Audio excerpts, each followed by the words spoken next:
Bago po topic natin tungkol sa sakit sa puso. Ituturo ko po sa inyo 14 nakakaibang senyales ng sakit sa puso. Normally kasi pag sinabing sakit sa puso, ang iniisip natin, masakit lang ang dibdib, di ba? Yun ang alam nating sakit sa puso.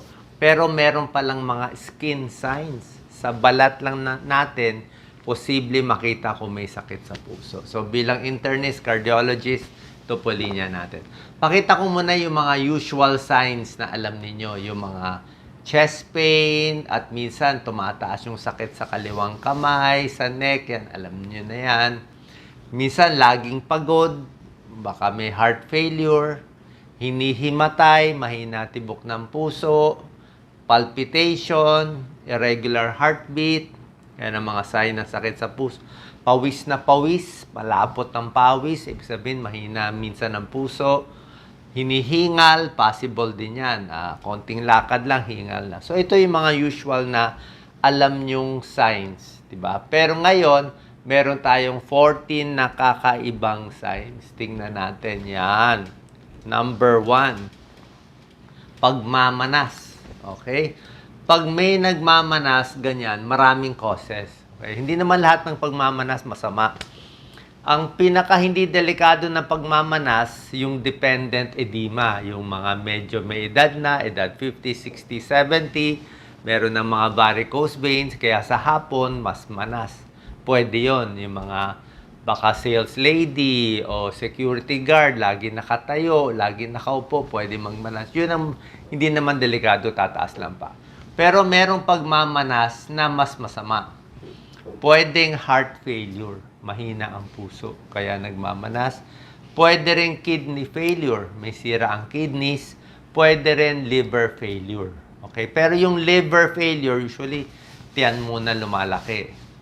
Kidney failure, may manas din, pero kasama yung muka sa pamamanas. Pag heart failure, mainly paa ang nagmamanas. So, possible lang yan. Number 2, pwede nag-iiba yung kulay. Pwede mo pakita, Doc Lisa. Nag-iiba kulay ng balat. Nagbu-blue siya. Nagbu-blue, ibig sabihin, kulang sa oxygen yung katawan. Kulang sa oxygen yung arteries. O may barado. Ito, tingnan nyo, nagbu-blue. So, may possibility, may barado yung mga blood vessels. Tawag dito cyanosis, mababa yung oxygen. Hindi natin alam bakit. Okay, titingnan, humihina ba yung puso, humihina ba yung baga. Yan, hindi po magandang sign yan. Papacheck agad sa doktor. Ito mga 14 skin signs.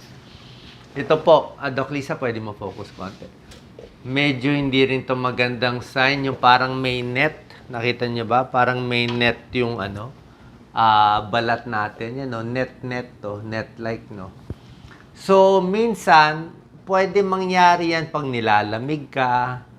Okay, tapos pag uminit na yung katawan mo, mawawala na. Pero minsan, parang kulang din yan ng blood supply.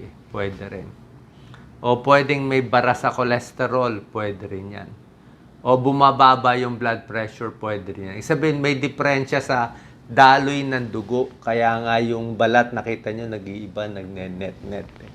So, kung wala naman kayo nararamdaman, di lang, lakad-lakad, exercise. Pero kung laging ganyan, papacheck tayo sa doktor. Possible blocked arteries, net-like pattern. Tawag dyan, medical term, livedo reticularis. Number 4, ito naturo ko na sa inyo dati. Mga dilaw-dilaw na lumalabas sa balat. Merong dilaw-dilaw, parang taba. Ayan, lumalabas sa mata, kitang-kita. O dilaw, minsan sa tuhod lumalabas. Ang tawag dyan, xanthelasma, cholesterol yan, taba. Diba ang taba kulay yellow? So, pag mataas masyado cholesterol mo, triglyceride mo, pwede ito magkaroon ng ganyan sa mata. Xanthelasma tawag dyan, medical term. Pag sa katawan naman, lumabas sa balat, xanthoma ang tawag dyan. So, kailangan, minsan sa kamay daw lumalabas, sa tuhod, sa likod ng tuhod, dito sa paligid ng mata. Mahirap siya matanggal. Minsan sa dermatologist, sasabihin nila, ilagyan mo na lang ng makeup. Pero dapat pa-check mo cholesterol mo. Pa-check din kung may sakit sa puso. Kasi super high cholesterol para lumabas na yung taba sa balat.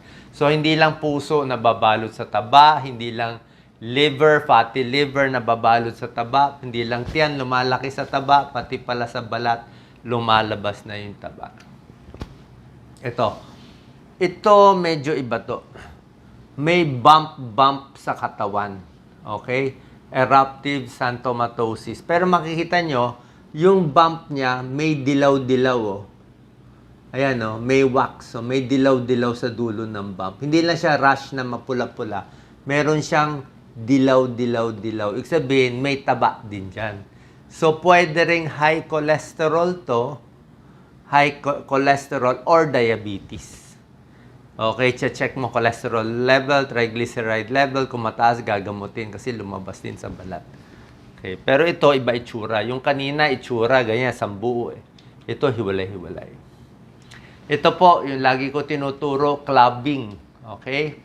Clubbing, pakita natin, Doc Lisa, kumakapal yung daliri. Ayan, kumakapal. Bumababa. Ito yung normal angle ng daliri natin. Yan, may angle. Kumakapal, nagiging concave, ganyan nangyayari. Pwedeng may congenital heart disease, yung pinanganak na blue baby, may butas sa puso dahil kulang yung oxygen, nangyayari, nagkukulang yung oxygen sa kamay. Kaya pag nagkulang sa oxygen, mga blue sila, kulay blue baby, purple ang labi, purple din ang daliri, kaya kumakapal dito, parang dumadami yung mga ugat. So, clubbing yan. Pwede rin may sakit sa baga, kulang sa oxygen, baka madalas manigarilyo, COPD, matagal na kulang sa oxygen, nagka-clubbing din. May test tayo dyan, tawag dito, Shamroth sign. Di ba lagi ko tinuturo sa inyo, ginaganyan natin yung daliri. So pag ginanyan mo ang daliri mo, kailangan may butas. May butas. Ayan, may butas. Oh. Ito yung normal, may butas. Pag may clubbing ka, walang butas. Ito, walang butas. Ito, club siya. Oh. Wala ka nakikitang araw na pumapasok. Walang ilaw. So, clubbing yan. Diyan mo malalaman kung club. Although, may ilang tao na pinanganak na makapal. Eh. May lahing gano'n. So, kung meron din naman exception. Pero usually, blue baby, may sakit sa baga, sa puso, yan ang chinecheck natin. Pwede nyo gawin. Ito naman, medyo iba na to. Merong mga bukol-bukol sa balat. Pakita mo to, Doc Lisa. May naglalabasan parang protein eh. Parang nodules eh. Okay? Protein build up to.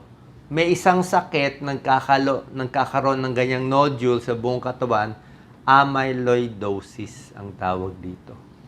Medyo rare to. Protein deposit sa puso at ibang organs lumalabas. So, pag ganito, papacheck din kayo. Ibig sabihin, pwede naman walang kaso lang, baka may peklat lang, pero walang masama, pa 2D echo, pa ECG, pa-check na rin natin yung puso. Ito, medyo ibang mga sakit na to. Ito yung mga infective endocarditis. Minsan kasi yung puso, nagkakaroon ng infection, yung valvula. So, pag yung puso, may mga valve yan, di ba? Aortic valve, mitral valve. So, pag nag-infection yan, minsan tumatapon yung mga infection eh. Merong mga buo-buo na tumatapon.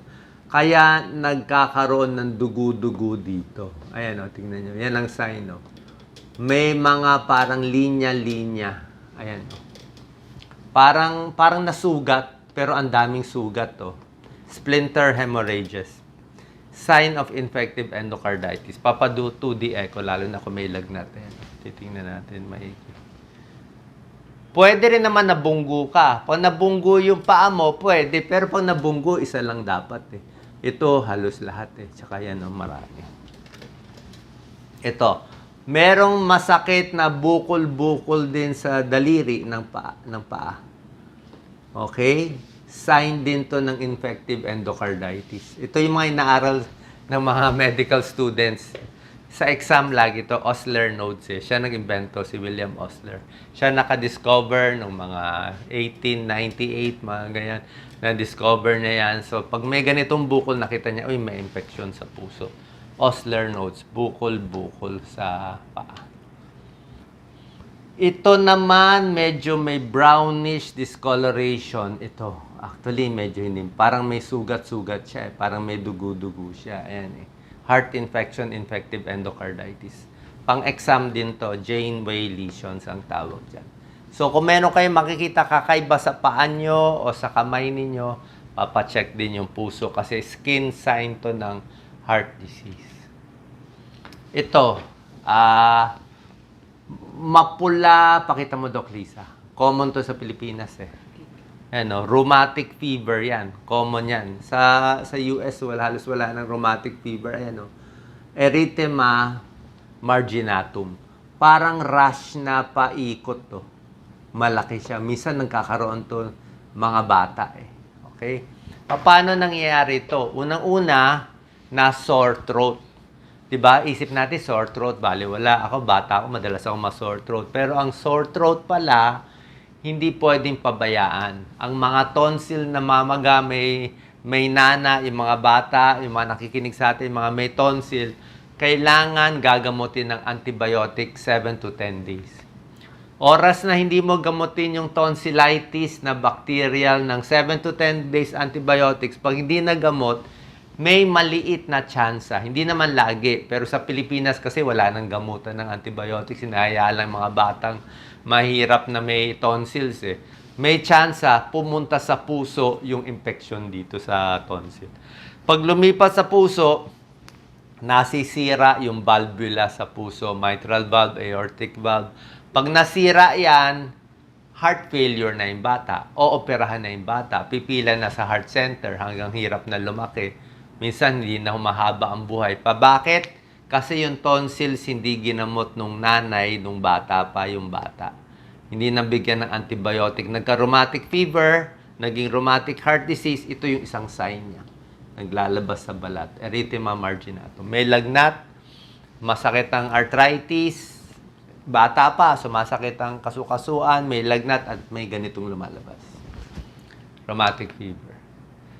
Ito sa bata rin to, Kawasaki disease. Okay? Pag ang bata may lagnat, may rash, tapos nagka-crack yung mga lips. Ayan o, nagka-crack yung mga lips at may mga rashes. May isang sakit sa bata, Kawasaki disease. Usually, tinatamaan 6 months to 5 years old. Pwede mas matanda konti. Ano problema sa Kawasaki disease? Itong Kawasaki, maraming viral infection ng bata eh. Pero itong nakakainis na sakit na Kawasaki disease, ang salbahe dito, pwede niya sirain yung ugat sa puso, yung mga artery. Biro mo, isang viral infection lang sa bata, edad 5 years old, sinira na niya yung mga artery. Yung pang ano to, ito yung pang bypass, pang angioplasty, para to sa matandang naninigarilyo, high blood. Pero ito, 5 years old pa lang, sinira na niya. Marami ako nakitang ganyan eh, na yung puso, bara-bara-bara na. So, bata pa, 5 years old, parang may, ano talaga, may bara na siya sa puso dahil dito sa sakit na to, sa infection na to. Kaya ito isang sintomas. May rashes, nagda-dry, nagka-crack-crack. Kaya kailangan pa-check sa doktor. Ito, isang sign, naturo ko na dati. Earlobe crease. Yan, tingnan nyo yung tenga nyo. Actually, parang may linya ata tenga ko eh. Oras na magkalinya, tawag nila Frank sign. Usually sa may edad, basta may linyang ganyan, hindi yung palakihan ng tenga, yung may linya, may line. Nakita nila parang mas mataas ang sakit sa puso, chance na may earlobe crease. Ano explanation? Actually, ang isang theory is parang yung mga tissues ng katawan mas nagiging marupok. Kaya nagkakalinya. Parang hindi na siya ganun ka-pliable yung mga tissue natin dito, kaya nagkakalinya. Kaya pati yung puso humihina, usually sa elderly. So, yun lang nakita nila. Parang mas mataas ang sakit sa puso. Tunay po to. Check nyo. Earlobe crease and heart disease. May konting pag-aaral dyan. And lastly, ito, gray ring, arcus senilis. Tingnan nyo yung mata nyo. Pag wala pa kayong, pag 60 years old ka na, senior na, usually meron talagang linya. Pwede yon pag 60 years old. Pero kung wala ka pang 60, 50 ka pa lang, 40 ka pa lang, tapos nakita mo, silipin nyo, yung puti, nabilog, dapat may konting, pag nabilog yan, pwedeng taba yan. Pwedeng cholesterol yan. So, mga high cholesterol, higher risk of heart disease, meron din ganyang Arcus senilis. Okay, sana nakatulong po to.